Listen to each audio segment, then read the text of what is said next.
एक 40 वर्षीय महिला तिच्या जवानीतील फोटो तिनं तिच्या इन्स्टा आयडीला फोटो लावला आणि तो मादक फोटो आणि तारुण्यातील मुसमुसलेला फोटो पाहून अनेकांचे टाळके हलायचे आणि तिला फॉलो करायचे आणि तिला SMS करायचे. ते पाहून तिला खूप बरे वाटायचे. म्हणजे तिला आतून उकळ्या यायच्या, आनंद फुटायचा आणि एक दिवस 20 वर्षीय मुलानं तिला SMS केला आणि त्याच्यात तिला प्रपोज केला. प्रपोज केल्यानंतर तिनं त्याच्या इन्स्टा आयडीला जाऊन बघितलं. तिला तो बरा वाटला. त्याच्यानंतर दोघा जणांनी मोबाईलची नंबरची देवाणघेवाण केली आणि एकमेकांना बोलायला सुरुवात केली. आणि त्या बाईनं त्या मुलाला घरी भेटण्यासाठी बोलवलं.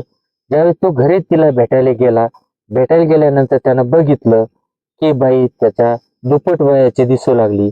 पण काय करणार, शरीराची आग भडकली आणि त्याला फक्त शारीरिक सुखाची आवश्यकता होती. आणि तिला पण एक जवान, एक 20 वर्षी कर्णताट अशा मुलगा समोर दिसल्यानंतर ती पण भाळली आणि दोघा जणांनी शारीरिक सुखाचा आनंद लुटला.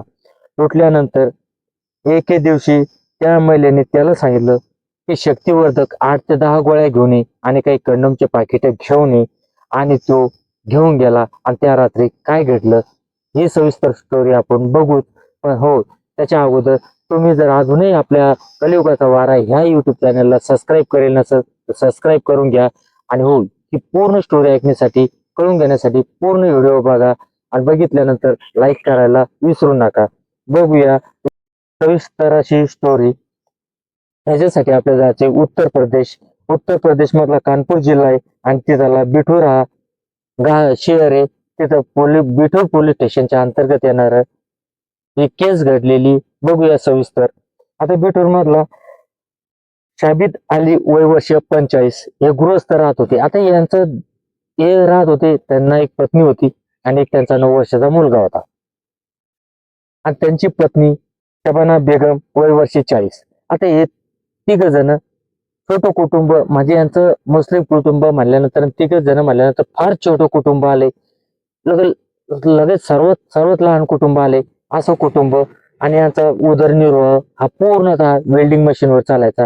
म्हणजे वेल्डिंग करायची. आणि आज तुम्हाला माहिती, वेल्डिंग केल्यानंतर डोळे जळजळ करतात, थाकवा येतो, लोखंड कापावं लागतं, खूप त्याच्यात कष्ट असते.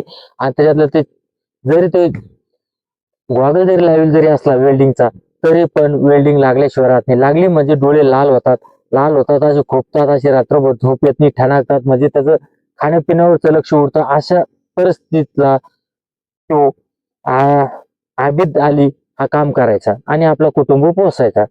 आणि याच्यात काय राहायचं, मुलगा 9 वर्षाचा म्हणल्यानंतर तो पण शाळेत जायचा आणि शबाना ही घरी एकटी राहायची. आणि आता तुम्ही बघितलंय, अँड्रॉइड मोबाईल प्रत्येकाच्या हातात आलेत आणि प्रत्येक जगाशी कनेक्ट झालाय. करलो दुनिया मोठी मी, असं दुनिया झालेली. आणि त्याच्यात आल्यानंतर प्रत्येकाच्या मोबाईल मध्ये एक इन्स्टा आहे, इंस्टाग्राम, आणि त्याच्यावर आयडी खोलली. आता आयडी खोलल्यानंतर हिनं काय केलं, तिच्या जवानीतला म्हणजे 16 ते 18 वयोगटातला असताना जे फोटो होता हा तिनं काय केला, इंस्टाग्रामच्या आयडी लावून ठेवला, म्हणजे डीपी लावून ठेवला. आता तो बघितल्यानंतर कोणी बघितलं, तिची आयडी दिसली की सगळ्याची टाळकी हालायची. कारण की इतकी खूपसुरत आणि मादक चेहऱ्याचा फोटो बघितल्यानंतर कोणाचंही असं वाटायचं की आपण हिला मैत्री करावी या स्त्री सोबत. आणि ते त्यांना असं वाटायचं मुलगीची वय ते कोणी तिला SMS करायचं. आणि ते बघून तिला आतल्या आत अशा उकळ्या फोडायचा, आनंद व्हायचा आणि ते पण रिप्लाय करायचे. आणि ती भरपूर जणांची कनेक्ट झाली. पण एक दिवस एका जणाचा आयडीला तिचा SMS आला आणि SMS बघितला. तिने बघितलं रिहान नाव आहे. आता त्याचा गेली आयडी चेक केल्यानंतर मुलगा स्मार्ट दिसला, मस्त व्यवस्थित दिसला आणि तिने नंबरची देवाणघेवाण केली. आता नंबरची देवाणघेवाण केल्यानंतर बोलता बोलणे वाढत गेले. बोलताना कस काय तुम्ही काय खुशाल पासून तर डायरेक्ट म्हणजे कमरेपासून खालच्या बोलण्यापर्यंत गेलं. बोलताना त्याला पण तिच्या शारीरिक सुखाची गरज भासू लागली, तिला पण भासू लागली. आणि तिने एक दिवस आबिद अली हा घरी नसताना तिनं त्याला बोलवल्यानंतर त्यानं बघितलं की आपल्या समोर महिला ही आपल्या वयाच्या दुप्पट आहे. पण काय करायचंय, आता नांगरता घुसवायचा, जमीन नांगरायची, फक्त याच्या मनात एकच होतं, फक्त जमीन नांगरायची. आता तिला पण गरज होती, कोणताही ट्रॅक्टर असो, कसंही फाळा असो, फक्त जमीन नांगरून घ्यायची. आता ते काय झालं, त्यांची मस्त नागाटी झाली, जमिनीची मशागत व्यवस्थित झाली, जमीन पण खुश झाली, नांगरणारा पण खुश झाला. त्याला मस्त वाटलं, हिलाही मस्त वाटलं. असंच असं त्यांचं रोजच्या रोज सुरू झालं.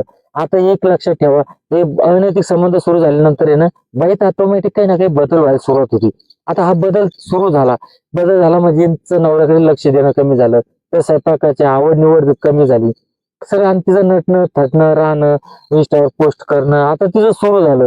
सुरू झाल्यानंतर याला पण कुठेतरी विषय खटकू लागला आणि हा आबी झाली. तिला छेडू लागला, तू काय करून काय राहिली नेमकी. आणि ती पण त्याला उडवडीची उत्तर देऊ लागली. उडवडीची उत्तर देता देता त्यांच्यात खटके उडू लागले, वाद व्हायला लागले, छोट्या मोठ्या कारणावर वाद व्हायला लागले. ते पण काही कळायला ऐकायला तयार नव्हती. ऐकत नसल्यामुळे त्यानं काय केलं, ते एक सालेलं सांगितलं तुझ्या बहिणीला समजून सांग की अशी अशी कोराली तिच्या राहण्यात वागण्यात सगळ्यात बदल दिसून राहिलाय, नेमकं काय व्हायचं काहीतरी आहे असं त्याला जाणवायचं. पण लक्षात ठेवा, भगवान असो, देव असो, अल्ला असो, कोणी असो, एक तर एक तुम्हाला येणाऱ्या संकटाची पहिली चावल देऊन जातो म्हणजे जातो. कारण की ती पहिली संकटाची चावल होती ही ओळखायला हवी होती. त्याला कळून चुकायला पाहिजेत होतं की हे नेमकं काहीतरी पाणी कुठेतरी मोरून राहिले. कारण जर दांडान पाणी जात नसेल, कमी येत असेल, तर 100% समजा दांड कुठेतरी लीक झालाय, कुठेतरी पाणी भलत्याच मार्गाला चाललंय. आता याच्यावर पण ते थोडं थोडं लक्ष द्यायला लागलं. यानं पण त्याला विरोध करायला लावला. तिनं पण केलं. तुझ्या भरपूर बंधने टाकले, तुझ्या मोबाईलवर बंधन टाकले. आता इथं काय झालंय, 20 वर्षाचा प्रेमी आणि 40 वर्षाची महिला यांच्यात काय झालं, आता दुरावा निर्माण व्हायला लागला. ती पण तार फाडायला लागली. दोन्ही प्रेमी जीव, ते म्हणा का लफडं म्हणा काय म्हणायचं म्हणा तुम्ही, पण ते दोघ जण जीव असे कासावीस व्हायला लागले. आणि त्याच्यानंतर एक दिवस तिनं आपल्या प्रेमीला, आपल्या लहान वयाच्या आपल्या मुलगा असा, जर ते लवकर मुलगा झाला असता ना, कमीत कमी तो त्या मुलापेक्षा मोठा असता. अशा वयाच्या मुलासोबत तुझ्या अनैतिक संबंध, त्याला फोन करून सांगते की तू येताना मेडिकल स्टोअरवरून 8 ते 10 गोळ्या सेक्सच्या म्हणजे शक्तिवर्धकच्या गोळ्या घेऊन ये आणि काही कंडोमचे पाकिटे घेऊन ये. आता त्यानं तसेच केलं आणि तुझ्या मित्राला घेऊन ये. तुझा मित्र पण एखादा बघ. आणि त्यानं काय केलं, तिनं स्वतः जो आबीद अली आहे ते आणलं. त्याच्या कमाईतले 20,000 रुपये घेतले आणि आपल्या जो रेहान आहे प्रेमी आहे, त्याला दिले आणि सांगितलं तुझ्या मित्राला ते दे, सुपारी दे आणि याचा आपल्याला कांड करायचं म्हणजे आपल्याला कोणी भेट दोघा जणांच्या लचांडात कोणी मातात येणार नाही.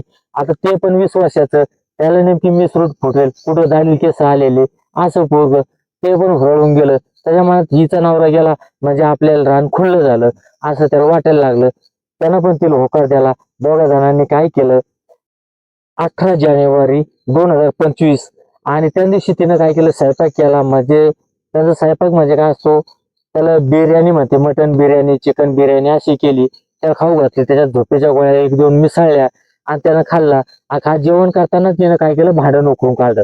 आता हिला काय करायचं होतं, अलग झोपायचं होतं. यानं भांडण उकळून काढलं, तो दुसऱ्या खोलीत गेला, ही दुसऱ्या खोलीत झोपली आणि बघितलं रात्रीचे साधारण 10 ते 11 वाजले असेल. त्यावेळेस तो गाढ झोपी गेला. त्यावेळेस त्यानं बघितलं दरवाजातून, हा गाढ झोपिले आणि तिनं रेहानला फोन केला आणि सांगितलं तू आणि तुझा मित्र ये आणि हा झोपिले. आता ते त्याचा मित्र ते आले, गोळ्या घेऊन आले, शक्तिवर्धक गोळ्या घेऊन आले, कंडोमचे पाकिटे घेऊन आले आणि बघितलं, तिने दाखवलं आणि तिकडं पण त्या झोपलेल्या आबीद अलीवर तुटून पडले. म्हणजे एका जणानं पाय धरले, एका जणानं गळा दाबला आणि एका जणानं तोंड दाबून धरलं. आणि काही मिनिटात, काही सेकंदात त्यांना जरी जाग आली असली तरी पण ते काही करत नव्हते. कारण ते झोपेच्या गोळ्याच्या अंमलाखाली होते आणि त्यांनी हात पाय हलवण्याचा प्रयत्न केला त्या व्यक्तीनं, तरी तो काही करू शकला नाही. कारण एक माणूस तिघांच्या ताकदीपुढं थंडा पडला. ताकद हारली एका समोर एकाची आणि त्यांचं वर्चस्व वाढलं आणि ते गळ्यात प्राण झाले. गळ्यात प्राण झाल्यानंतर हिनं काय केलं, शक्तिवर्धकच्या गोळ्या काही त्याच्या खिशात टाकल्या, काही उशी खाली ठेवल्या, काही याच्यावर ठेवल्या, काही कंडोमचे पाकिट डस्टबिन मध्ये टाकले, काही पाकिट उशी खाली ठेवली आणि काही बाजूला टाकले आणि सकाळची वाट बघायला लागली. आणि त्याला प्रेमीला सांगितलं तुम्ही आता दोघं जण निघून जा. मग ती नाटक करायला मोकळी. तिने सकाळी उगवली, दिवस निघतात, तिनं नाटक करायला सुरुवात केली. यांनी शक्तिवर्धक गोळ्या खाल्ल्या, ओव्हरडोस घेतला, त्यांना हार्ट अटॅक आला आणि ते वारले.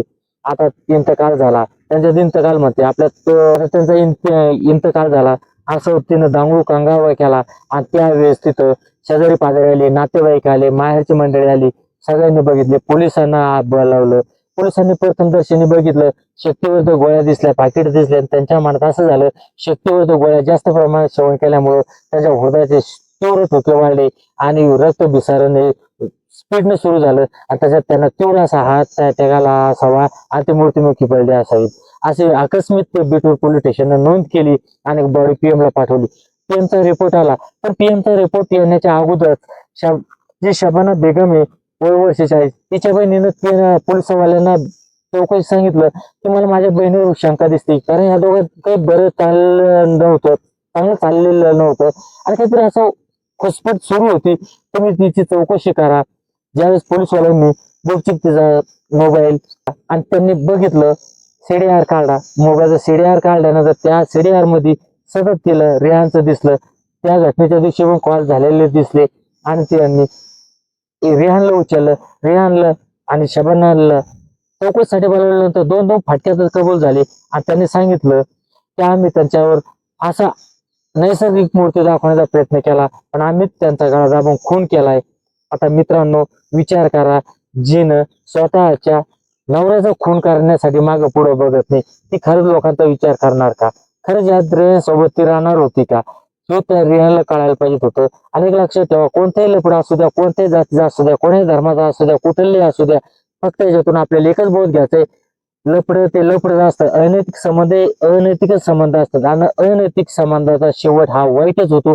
आता तुम्ही मला सांगा, की कमीत कमी नाही, फाशी नाही झाली तरी जन्मठेप झाली. जन्मठेप ही 12 वर्ष, आता 20 वर्ष झालेली, म्हणजे वयाच्या 60 वर्ष झाल्यानंतर सुटणार आहे. त्या डांबरीचं सौंदर्य कसं राहणार आहे?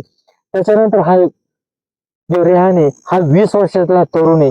हा ज्यावेळेस जेलमधून सुटत त्या वर्षी त्याचं वय वर्ष 40 राहील. याला कोण मुलगी देणार आहे? काय करणार आहे? हा काहीच करू शकत नाही. त्याला तुमची एक चूक, एक साधी चूक, क्षणिक सुखासाठी तुम्ही तुमचं आयुष्य गमावून बसू नका.